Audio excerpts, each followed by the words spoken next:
Bom dia, pessoal! Estamos aqui em mais uma aula de Sociologia. O tema da nossa aula de hoje é a indústria cultural no Brasil. Turma, a indústria cultural ela se desenvolve a partir do século XX no Brasil. Nós vamos ter setores específicos no desenvolvimento dessa indústria cultural. O cinema, a rádio, a televisão e os jornais vão transformar a noção do brasileiro sobre cultura. Nós vamos ter, inicialmente, o rádio como principal veículo de comunicação. Mas antes disso, vamos compreender melhor o que é a indústria cultural.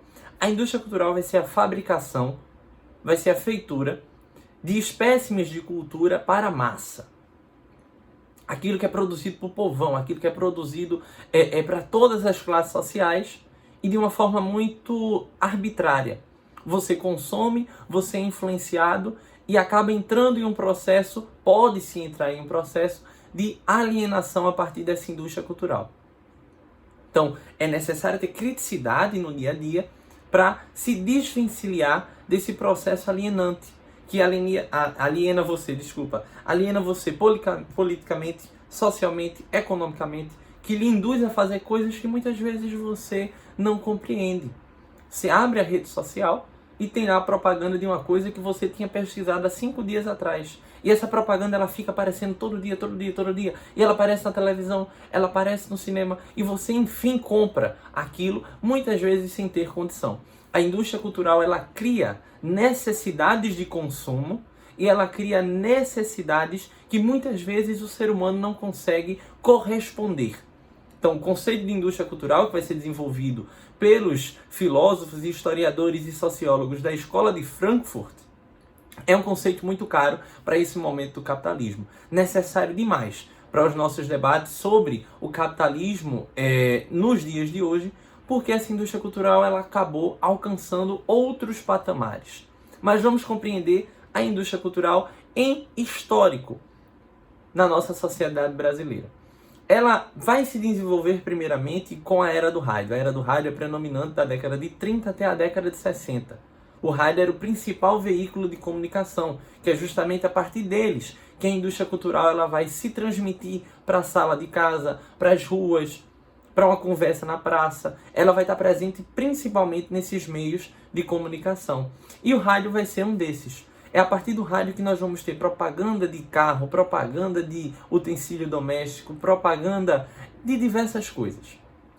No meio das composições musicais, no meio das produções audiovisuais, posteriormente com a televisão, que o Brasil vai desenvolver. Então, aquela arte, aquela cultura produzida com o intuito de vender, de ser consumida excessivamente, faz parte da indústria cultural. Então nós vamos ter diversos concursos de música, nós vamos ter os grandes salões, os grandes teatros que vão abarcar as plateias, que vão participar desses programas do rádio e posteriormente chega-se a TV. A TV é o boom da indústria cultural. É a partir dela que diversos programas vão surgir. O programa do Chacrinha, o programa do Gugu, o programa da Xuxa, o programa do Faustão, enfim.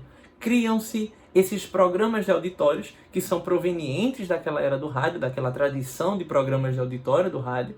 Chega-se à televisão e as pessoas agora passam a ser influenciadas bem mais pela indústria cultural. Vocês podem perceber que todas as casas, a maioria delas, funcionam em direção à televisão. O sofá, a mesa, os móveis ficam direcionados para a televisão. É como se ela fosse um ente familiar. É como se ela fizesse parte da família e fosse necessário tudo estar virado para ela, para as pessoas consumirem aquilo o dia inteiro. Vocês, eu também, muita gente, o senso comum, todo mundo, nós consumimos isso o dia inteiro. Nós consumimos a propaganda, nós consumimos músicas que são muitas vezes efêmeras, filmes que são efêmeros, filmes que inclusive vocês assistem hoje e semana que vem já nem lembram como o filme funcionou. Nós estamos em constante consumo. E esse consumo constante é o que fundamenta a indústria cultural. A produção cultural, a produção da música, do cinema, da literatura, funciona dentro desse âmbito da indústria cultural relacionada ao consumo. Se existe consumo da arte excessivo, é porque a indústria cultural ela tem o seu dedinho lá, fabricando mais e mais produtos culturais para nossa utilização. Vamos tomar exemplo das transformações da indústria, né? A partir da segunda revolução industrial. Nós vamos ver a linha de montagem como uma dessas características primordiais da industrialização do mundo. A linha de montagem, ela vai ser apresentada, ela vai ser vista nas provas por vocês, nos livros didáticos, a partir daquela visão clássica. Você tem a esteira, né, levando o equipamento, levando o que está sendo fabricado, e uma pessoa vai lá, aperta o parafuso, a outra pessoa vai lá, coloca uma peça, outra pessoa vem, coloca outra peça, o outro vai, aperta o parafuso, até que no final nós tenhamos um produto que vai ser comercializado. Essa linha de montagem, ela está presente na cultura. A partir da década de 60 no Brasil, nós vamos ver diversos programas de televisão, de rádio, o próprio cinema em si, com as pornochanchadas, que tinham algumas caráter político, mas a grande maioria eram com o objetivo de simplesmente interter por interter. Elas vão produzir nas pessoas uma falta de consciência crítica, muitas vezes, da realidade. É aquela coisa, existe uma diferença muito grande entre você assistir um filme que leve uma reflexão histórica, que leve uma reflexão política, que leve uma reflexão íntima. Sabe aquele filme que você assiste e para e, meu Deus, minha vida mudou. Você olha naquele momento para você e você tem uma nova visão de si. Porque o filme levou você a questionar as coisas. Levou você a questionar a si próprio, questionar a sua religião, questionar o seu ambiente de convívio, questionar o seu amigo da escola. O cinema nos condiciona, neste momento, a uma reflexão sobre a vida. E quando ele faz isso, ele é altamente necessário. Ele tem brio, ele tem força. Agora, quando você assiste o filme e simplesmente nada muda na sua vida, quer dizer que existe alguma coisa de errado. Quer dizer que você assistiu um filme, não se emocionou, não transformou sua mente, não refletiu sobre absolutamente nada, você apenas assistiu para relaxar. O que também não é um grande problema. Nós precisamos relaxar, nós precisamos rir, nós precisamos nos divertir, nós precisamos colocar para fora muitas vezes aquilo que nos incomoda a partir da arte, por exemplo.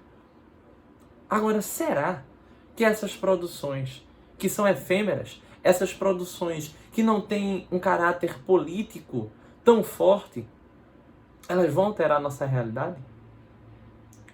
Será que elas servem para o momento que nós estamos vivendo? E ao pensar sobre a indústria cultural no Brasil, nós vemos essa linha de montagem na fabricação das novelas, na fabricação dos filmes, na fabricação das músicas. E por ser um processo fabril, ele é destinado para as necessidades das pessoas. E depois que nós saciamos essa necessidade, aquilo não nos serve mais. Então a arte, nesse momento, ela passa a ser descartável. E a partir da descartabilidade da arte, nós vamos perceber que muitas vezes o que nós consumimos como cultura nos transforma em pessoas frívolas. Pessoas que não alteram o status quo, pessoas que não repensam sua realidade, pessoas que simplesmente não existem para além daqueles que nós conhecemos. Pessoas que nascem, vivem e morrem e simplesmente não transformaram o seu próprio convívio. É preciso que a arte liberte, é preciso que a arte transforme. E a indústria cultural vai fazer o reverso. No Brasil, principalmente a partir da década de 60 em diante, chegando na década de 80, nós vemos o ápice disso. A década de 90 é o momento em que a indústria cultural ela já está solidificada no Brasil e as pessoas estão consumindo aquilo que é jogado para elas. E é aí que fica a grande questão da classe. Porque as classes sociais mais pobres, as classes sociais menos favorecidas, Elas consomem o que resta.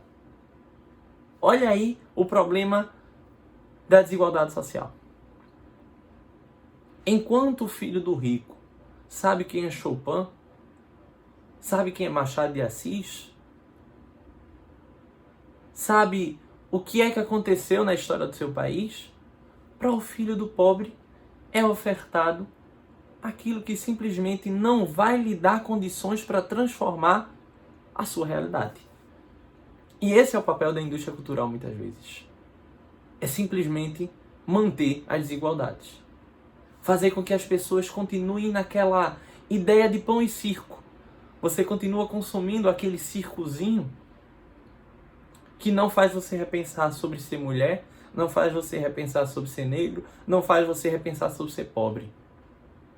Não faz você repensar sobre as opressões que caem sobre você, inclusive na questão cultural. E aí você vive naquela de simplesmente levar a vida, consumir tudo que lhe convém. E o seu amigo que é pobre, o seu amigo que passa por dificuldades, faz o mesmo. E o amigo dele também. E aí nós temos uma juventude, nós temos uma classe pobre que simplesmente não tem vontade e não tem nenhum mecanismo de libertação. A indústria cultural nos leva a um aprisionamento das mentes. Esse aprisionamento das mentes vai ser repensado hoje à tarde no nosso encontro no Google Meet. Ok, galera? Ficamos por aqui até à tarde para uma conversa mais longa, mais prolongada sobre essas questões da indústria cultural. Um abraço.